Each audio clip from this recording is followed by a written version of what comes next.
Halo semua, selamat datang kembali di Retro Studio, sebuah channel yang akan membahas dunia seputar custom joran dan juga proses pembuatannya.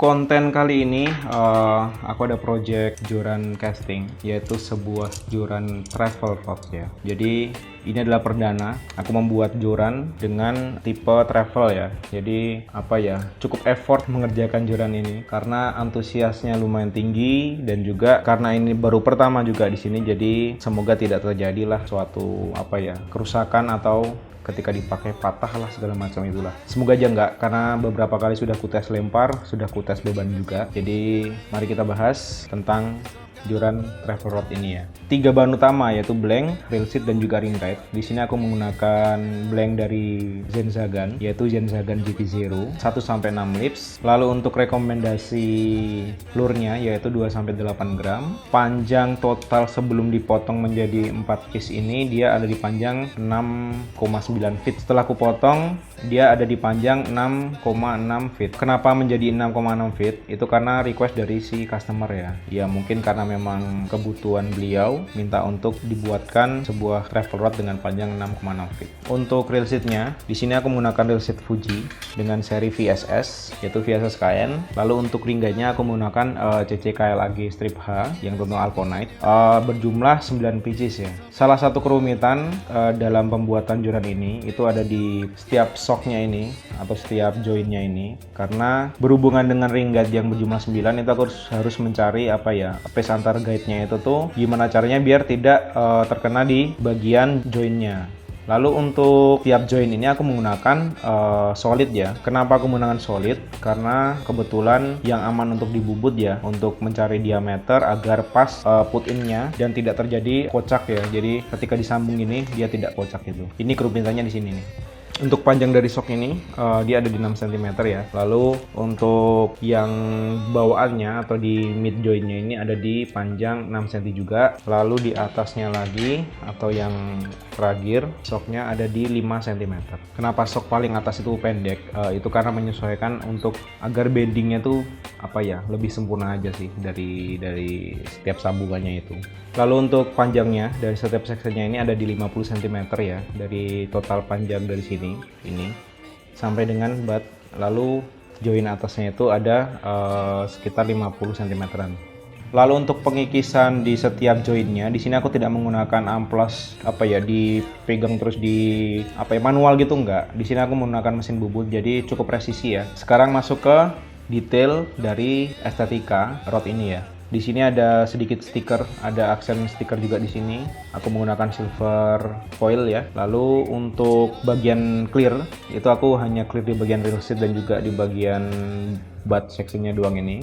Untuk reel seat aku cat dengan warna titanium agak gelap gitu. Untuk di sini juga aku cat warna silver ya. Lalu di sini hitam aja polos. Untuk bagian Eva di sini aku menggunakan 2 tipe, yaitu di bagian bawah sini, bagian butt gimbalnya, lalu di bagian crownnya ini aku menggunakan rubber cork, jadi kayak karet gitu. Lalu di sini aku menggunakan Eva hitam dengan tipe atau karakter hard ya. Untuk aksesoris aku di sini menggunakan aksesoris custom sendiri, jadi aku bubut sendiri dengan bahan utama yaitu aluminium. Karena keterbatasan pewarnaan jadi cuma ada silver ya di sini. Untuk warna misalkan seperti gold atau warna lain itu biasanya menggunakan sistem anodizing, tapi di sini kebetulan saya belum punya alatnya, jadi masih sebatas warna silver aja. Lalu benang yang aku gunakan untuk pengikatan guide-nya, di sini aku menggunakan ALPS ya, berwarna hitam dengan sedikit aksen silver. Cuman sedikit sih, cuman sekitar 2 list lah di setiap ring guide.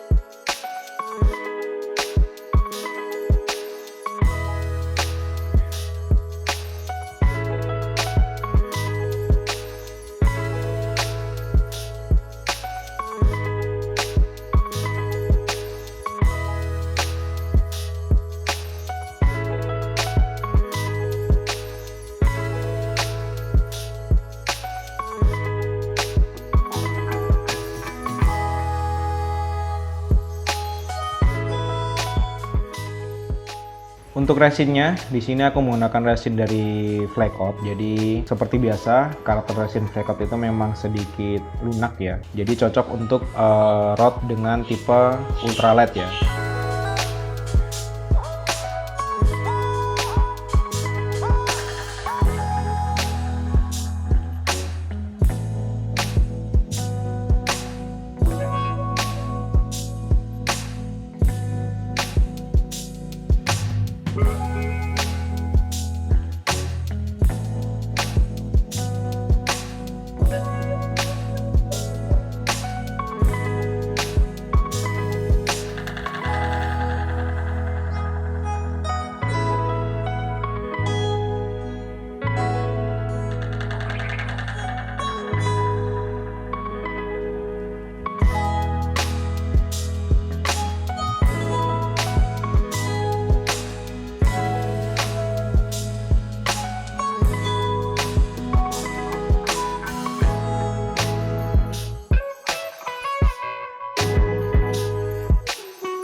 Di bagian tes bending, jadi aku menggunakan beban 1 ons ya, atau 100 gram, karena memang di sekitar rumah itu memang tidak ada ikan untuk dicoba untuk tes bending, maka aku cuman menggunakan metal jig dengan berat 100 gram. Setelah selesai dirakit ini tuh jorannya lumayan enak ya untuk mainan. Kalau aku kemarin nyoba itu lure berat 4 gram masih enak, sampai dengan lure dengan berat bahkan sampai 10 gram itu masih enak buat cast ya.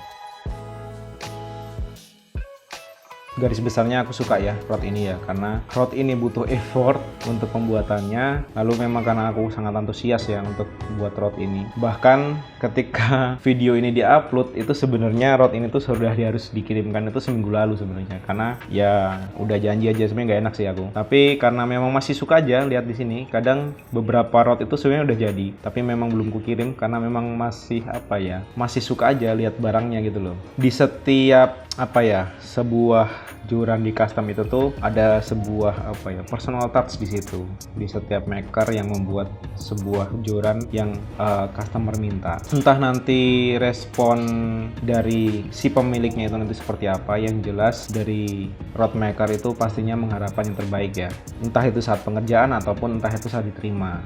Semoga customerku yang pesan ini puas dengan hasilnya, dan nanti ketika dicoba tidak ada kendala di rod ini ya. Oke, gitu aja dari aku. Nggak banyak yang bisa aku sampaikan di rod ini. Dengan keterbatasan itu kalian bisa tanyakan di kolom komentar. Jika saya ada waktu luang, pasti aku jawab. Terima kasih untuk kalian yang udah support channelku dengan cara subscribe, like, dan komen di kolom komentar. Dan juga untuk customer yang sudah DM, terima kasih.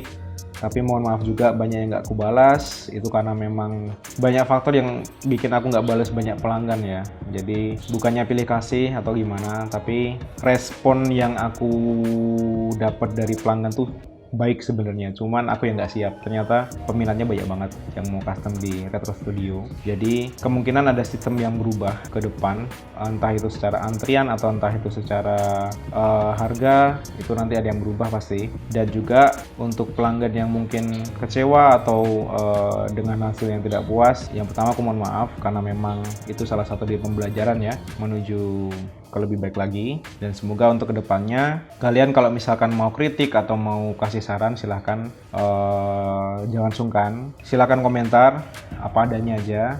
Jadi lebih baik begitu daripada diam-diam ternyata benci gitu. Oke, see you on the next project guys. Bye bye.